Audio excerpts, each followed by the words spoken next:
Hello friends, welcome to WBCS from home YouTube channel. বন্ধুরা, আমরা Indian economy including role and functions of RBI নামে WBCS paper 5-এ যে টপিকটা রয়েছে সেটি নিয়ে আলোচনা শুরু করেছিলাম। এর আগের ভিডিওগুলোতে আমরা ইন্ডিয়ান ফিনান্সিয়াল সিস্টেমের ফিনান্সিয়াল মার্কেট কমপ্লিট করে প্রজেক্ট ফিনান্সিং স্টার্ট করেছিলাম। আমরা আগের ক্লাসে ফিনান্সিয়াল ইনস্টিটিউশনগুলোর বিষয়ে বিস্তারিতভাবে আলোচনা করেছি। আজকে আমরা আলোচনা করব ইন্ডিয়ান ব্যাংকিং সিস্টেমের বিষয়ে। ইন্ডিয়ান ব্যাংকিং সিস্টেমের থেকে আমরা যে বিষয়গুলো পড়ব সেগুলো হলো history of Indian banking system, RBI and its role in Indian monetary policy, RBI and its role, nationalization of banking system in India, some short notes on recent banking institutions, and question analysis of previous year examinations. যে কোনো দেশেরই অর্থনৈতিক ব্যবস্থা সংগঠিত হয়ে থাকে mainly bank এবং non banking financial companies বা নন ব্যাংকিং ফিনান্সিয়াল ইনস্টিটিউশনগুলো দিয়ে। তাহলে প্রথমেই দেখে নেওয়া যাক যে ব্যাংক আর নন ব্যাংক ফিনান্সিয়াল কোম্পানিজগুলোর মধ্যে কি ডিফারেন্স রয়েছে। আমরা এখানে একটি চার্টের মাধ্যমে এই বিষয়টি তুলে ধরার চেষ্টা করেছি। এদিকে দেখো, ব্যাংক বলতে কি বোঝায়? A bank is a financial institution engaged primarily in mobilizing deposits and forwarding loans. অর্থাৎ ব্যাংক এমনই একটি প্রতিষ্ঠান যেখানে আমরা টাকা জমা করতে পারি এবং টাকা তুলতেও পারি। এক কথায় বলতে গেলে যখন খুশি আমরা এখানে জমা করতে পারি আমাদের টাকা এবং যে কোনো সময় আমরা এখান থেকে টাকা উইথড্র করতে পারি। অপরদিকে নন ব্যাংক ফিনান্সিয়াল কোম্পানিজগুলো হলো এমন একটি প্রতিষ্ঠান যেটা ইন্ডিয়ান ইন্ডাস্ট্রিতে লং টার্ম ইনভেস্টমেন্টের যোগান দেয়। এখানে ইচ্ছামতো টাকা তোলার কোনো সিস্টেম নেই, অর্থাৎ এখানে দীর্ঘমেয়াদের জন্য টাকা ইনভেস্ট করা হয়ে থাকে। ব্যাংক যেমন আমাদের ডিমান্ড এবং টাইম ডিপোজিট দুটোরই ব্যবস্থা করে এবং তার সাথে আমাদের চেক ইস্যু করে, ডিমান্ড ড্রাফট ইস্যু করে। অপরদিকে এনবিএফসি বা এনবিএফআই কিন্তু এই সমস্ত ফ্যাসিলিটিসগুলো আমাদের প্রোভাইড করে না।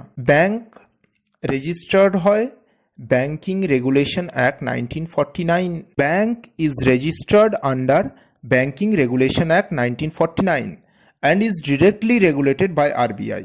অর্থাৎ একটি ব্যাংককে আরবিআই সরাসরি নিয়ন্ত্রণ করতে পারে 1949 সালের ব্যাংকিং রেগুলেশন অ্যাক্ট দিয়ে। অপরদিকে ইন্ডিয়ান কোম্পানিজ অ্যাক্ট 1956 অনুযায়ী এনবিএফসিগুলো রেগুলেটেড হয় বা নিয়ন্ত্রিত হয়।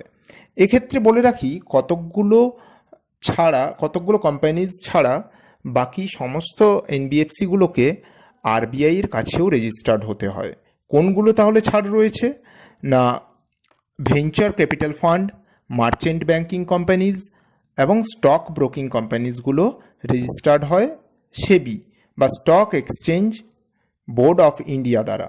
এরপর ইন্স্যুরেন্স কোম্পানিগুলো নিয়ন্ত্রিত হয় IRDA বা insurance regulatory development authority of India দ্বারা। নিধি কোম্পানিজগুলো নিয়ন্ত্রিত হয় কোম্পানিজ অ্যাক্ট 1956 দ্বারা। চিট কোম্পানিজগুলো নিয়ন্ত্রিত হয় চিট ফান্ড অ্যাক্ট 1982 দ্বারা। হাউজিং ফিনান্স কোম্পানিজগুলো রেগুলেটেড হয় ন্যাশনাল হাউজিং ব্যাংক দ্বারা। স্টক এক্সচেঞ্জ এবং মিউচুয়াল বেনিফিট কোম্পানিজ দ্বারা। এগুলো ছাড়া আরও রয়েছে যেমন একটি ব্যাংক, এক্ষেত্রে পাবলিক সেক্টর ব্যাংকের ক্ষেত্রে প্রযোজ্য নয়, শুধুমাত্র প্রাইভেট সেক্টর ব্যাংকের মধ্যেই। ছাড়াও রয়েছে যেমন প্রাইভেট সেক্টর ব্যাংকের ক্ষেত্রে ফরেন ডিরেক্ট ইনভেস্টমেন্ট অ্যাপ্লিকেবল হয় 74% অবধি। অন্যদিকে এনবিএফসিতে ফরেন ইনভেস্টমেন্ট 100% অ্যালাউ করা হয়েছে। ব্যাংকগুলোকে সিআরআর বা ক্যাশ রিজার্ভ রেশিও এবং এসএলআর বা স্ট্যাচুটারি লিকুইডিটি রেশিও মেনটেন করতে হয়। অন্যদিকে এনবিএফসিগুলোকে এই ধরনের কোনো রিজার্ভ রেশিও মেনটেন করতে হয় না। আরেকটি বিশেষ বিষয় বলে রাখি, the deposit insurance facility is allowed to the depositors of bank by deposit insurance and credit guarantee corporation DICGC দ্বারা।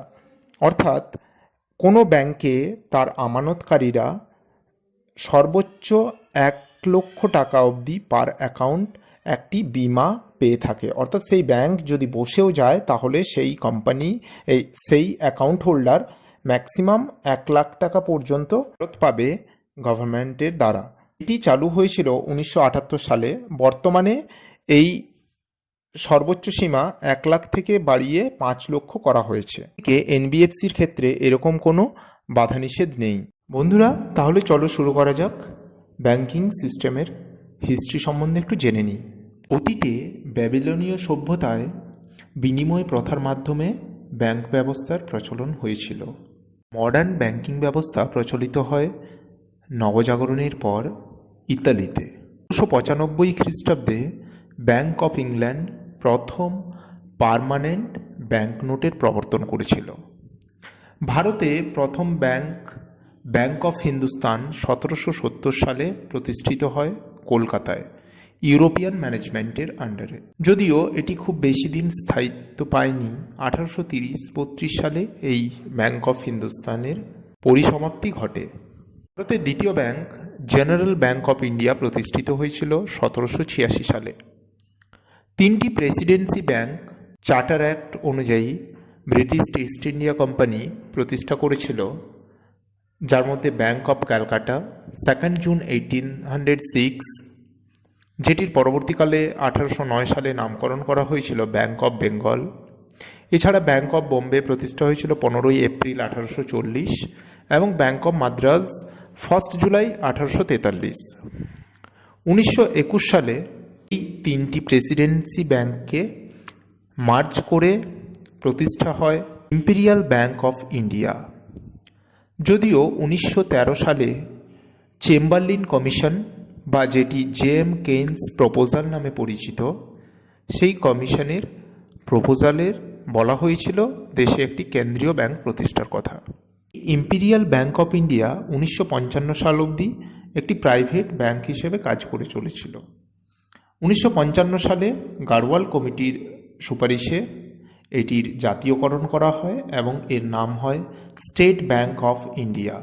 The first bank with limited liability to be managed by Indian board was Audh Commercial Bank in 1881 at Faizabad, যদিও এটি 1958 সালে fail করে। The first bank purely managed by Indians, Punjab national bank, যেটি 1895 সালে লাহোরে প্রতিষ্ঠা হয়েছিল। বর্তমানে ভারতের অন্যতম বৃহত্তম ব্যাংক এই পাঞ্জাব ন্যাশনাল ব্যাংকের প্রতিষ্ঠার সাথে যে দুই ব্যক্তির নাম জড়িত রয়েছে তারা হলেন দয়াল সিং মাজিথিয়া এবং Lala Lajpat Rai. First Indian commercial bank which was wholly owned and managed by Indians was Central Bank of India. এটি এস্টাবলিশড হয়েছিল 1911 সালে। এটিকে আবার ভারতের প্রথম ব্যাংকও বলা হয়। It was called India's first truly swadeshi bank. এই ব্যাংকটির প্রতিষ্ঠার সাথে জড়িত আছে যার নাম, তিনি হলেন স্যার সোরাবজি ফোখানওয়ালা এবং এর প্রথম চেয়ারম্যান ছিলেন sir Firoz Shah Mehta. Bank of India প্রথম ভারতীয় ব্যাংক যেটি ভারতের বাইরে তার শাখা প্রতিষ্ঠা করেছিল। 1906 সালে প্রাইভেট ব্যাংক হিসেবে প্রতিষ্ঠা হওয়া এই ব্যাংক অফ ইন্ডিয়া 1946 সালে প্রথম লন্ডনে তার শাখা প্রতিষ্ঠা করে। জুলাই 1969 সালে এর ন্যাশনালাইজ বা জাতীয়করণ করা হয়। বর্তমানে ভারতের কেন্দ্রীয় ব্যাংক তথা আরবিআই বা রিজার্ভ ব্যাংক অফ ইন্ডিয়া 1935 সালে হিল্টন ইয়াং কমিশনের সুপারিশে প্রতিষ্ঠিত হয়েছিল। যদিও 1949 সালের ন্যাশনালাইজেশনের আগে অবধি এটি ছিল একটি প্রাইভেট সেক্টর ব্যাংক। যাক রিজার্ভ ব্যাংক অফ ইন্ডিয়ার বিষয়ে, যেমনটা আগে বললাম যে 1949 সালের রিজার্ভ ব্যাংক অফ ইন্ডিয়ার জাতীয়করণ করা হয় এবং এটি দেশের শীর্ষস্থানীয় ব্যাংক হিসেবে প্রতিষ্ঠিত হয়। দেশের শীর্ষস্থানীয় ব্যাংক বা দেশের সমস্ত ব্যাংকের নিয়ন্ত্রক এই রিজার্ভ ব্যাংক অফ ইন্ডিয়া চালিত হয় একটি সেন্ট্রাল বোর্ড অফ ডিরেক্টর দ্বারা। তাহলে এই রিজার্ভ ব্যাংকের গঠন সম্বন্ধে একটু দেখে নেওয়া যাক।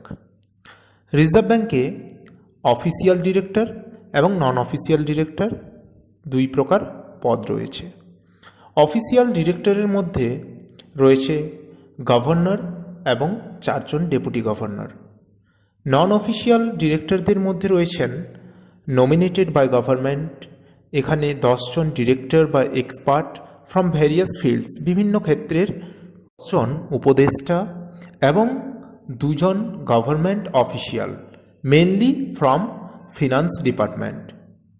এছাড়াও রয়েছে 4 জন ডিরেক্টর 4টি লোকাল বোর্ডের বা 4টি জোনাল অফিসের। সেই 4টি কোন কোন না দিল্লি, মুম্বাই, কলকাতা এবং চেন্নাই। আরবিআইয়ের এই সমস্ত অ্যাপয়েন্টেড বা নমিনেটেড মেম্বাররা 4 বছরের জন্য নিজ পদে থাকতে পারেন। আরবিআইয়ের 4টি জোনাল অফিস এবং 27টি রিজিওনাল অফিস রয়েছে। এবারে দেখে নেওয়া যাক আরবিআইয়ের মেন ফাংশনসগুলোর বিষয়ে। আমরা আরবিআইয়ের ফাংশন পড়তে গিয়ে দেখব issuer of currency, banker, agent and financial advisor of the government, banker to other banks, manager of foreign exchange, monetary authority, that means monetary policy and credit control policy, developmental role, prohibitory role and functions, regulator and supervisor of payment and settlement system and other functions. RBI এর রোলগুলো আলোচনা করতে গেলে প্রথমেই যেটা আসে issue currency notes বা issuing ডিপার্টমেন্টের বিষয়ে।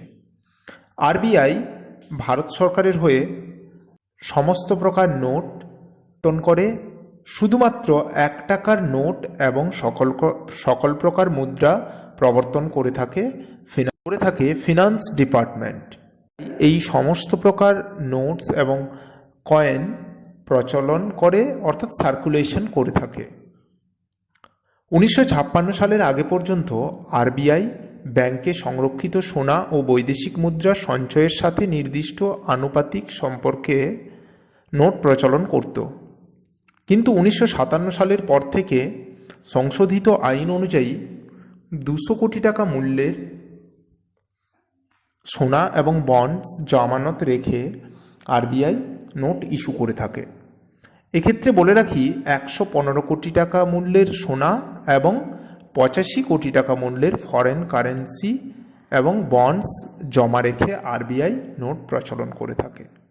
আরবিআইয়ের এই সিস্টেমটিকে বলা হয় মিনিমাম রিজার্ভ সিস্টেম। আমরা আরবিআই সেকেন্ড ফাংশন নিয়ে আলোচনা করব, banker, agent and financial advisor of the government বা সরকারের ব্যাংক হিসাবে আরবিআই কিভাবে কাজ করে থাকে। আরবিআই সরকারের ব্যাংকার হিসেবে কাজ করে। সেন্ট্রাল ও স্টেট গভর্নমেন্টের সমস্ত টাকা আরবিআই জমা থাকে।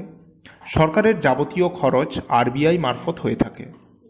সরকার প্রতিনিধিরূপে আরবিআই অর্থাৎ সরকারি প্রতিনিধিরূপে আরবিআই সরকারি ঋণ পরিশোধ করে এবং সুদ দিয়ে থাকে, যে ক্ষেত্রে বিদেশ থেকে বা যেখান থেকেই লোন নিয়ে থাকে সেই সব ক্ষেত্রে।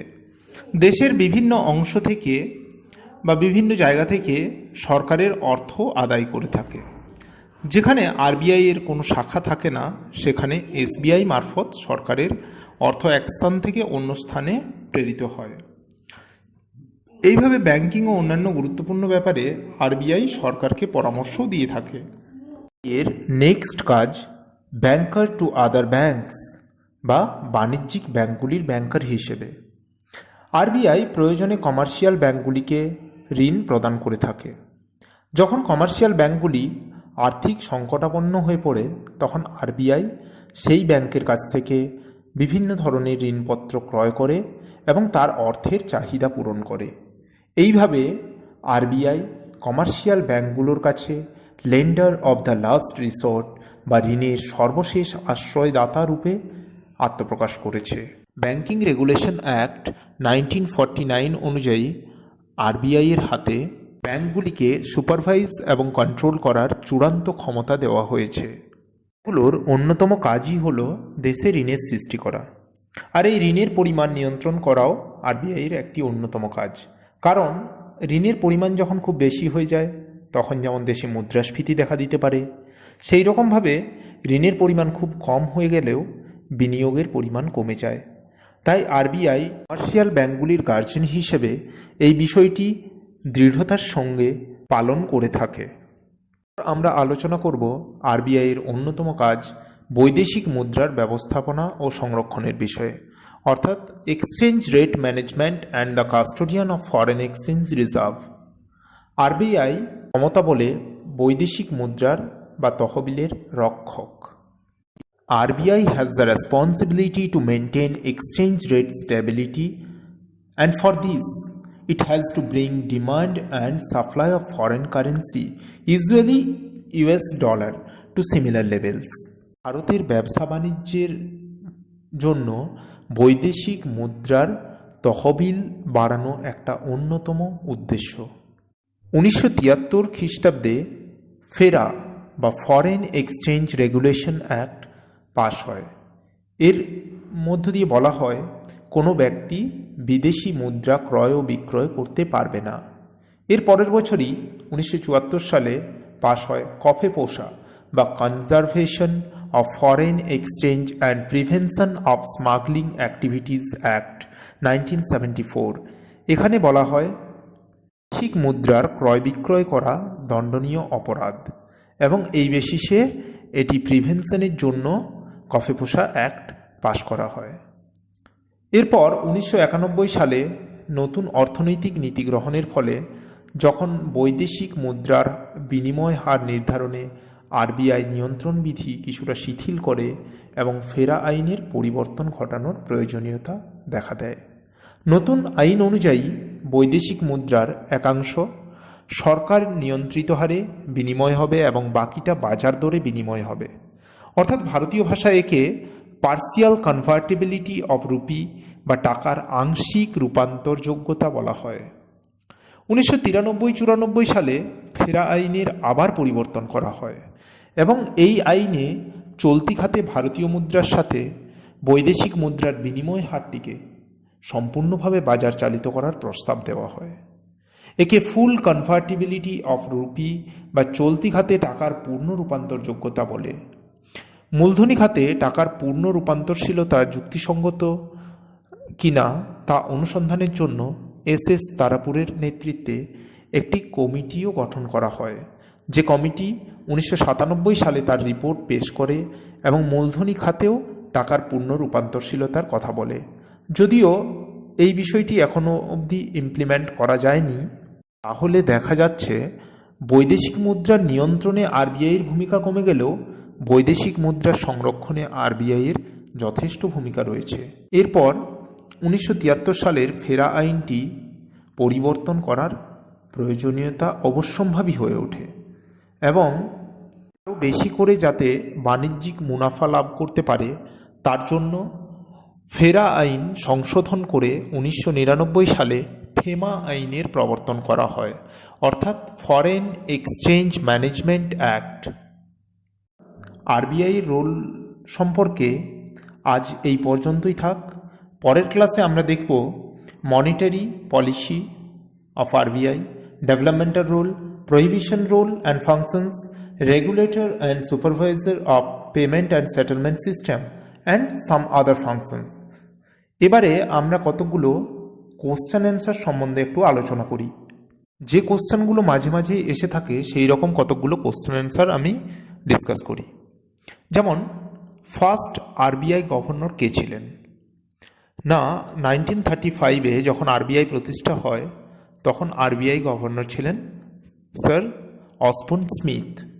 এরপর কোশ্চেনটি যদি এভাবে আসে যে ফার্স্ট ইন্ডিয়ান গভর্নর কে ছিলেন?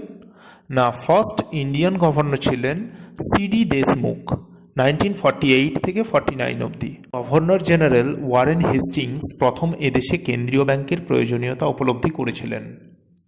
1913 সালে গঠিত চেম্বারলিন কমিশনের রিপোর্টে প্রথম কেন্দ্রীয় ব্যাংক প্রতিষ্ঠার কথা বলা হয়েছিল, যার উপর বেশ করেই 1921 সালে ইম্পেরিয়াল ব্যাংক অফ ইন্ডিয়া প্রতিষ্ঠা হয় 3টি প্রেসিডেন্সি ব্যাংককে মার্জ করে এবং পরবর্তীকালে 1955 সালে এটিরই আবার জাতীয়করণ করে নাম করা হয় স্টেট ব্যাংক অফ ইন্ডিয়া। 56 সালে যখন আরবিআই মিনিমাম রিজার্ভ সিস্টেম ব্যবস্থা চালু করে তখন প্রথমে এটা করা হয়েছিল 115 কোটি টাকা মূল্যের সোনা এবং 400 কোটি টাকা মূল্যের বিদেশি মুদ্রা বা বন্ড রাখার কথা, কিন্তু তার পরের বছরই 1957 সালে এটিকে সংশোধন করে করা হয় 115 কোটি টাকা মূল্যের সোনা এবং 85 কোটি টাকা মূল্যের বিদেশি মুদ্রা বা বন্ড। প্রথম ব্যাংক অফ হিন্দুস্তান প্রতিষ্ঠা হয়েছিল 70 সালে। First bank to introduce internet banking is ICICI bank. First bank to introduce credit card in India, central Bank of India. বলে রাখি, ক্রেডিট কার্ডকে প্লাস্টিক মানিও বলা হয়। Largest commercial bank in India, state bank of India. বন্ধুরা, তাহলে পরের ক্লাসে আমরা ব্যাংকিং সিস্টেমটি সম্পূর্ণ করে আরও কিছু কোশ্চেন অ্যান্সার আলোচনা করব। আজ তাহলে এই পর্যন্তই থাক। বাড়িতে থাকো, সুস্থ থাকো। Stay home, stay safe. Thank you.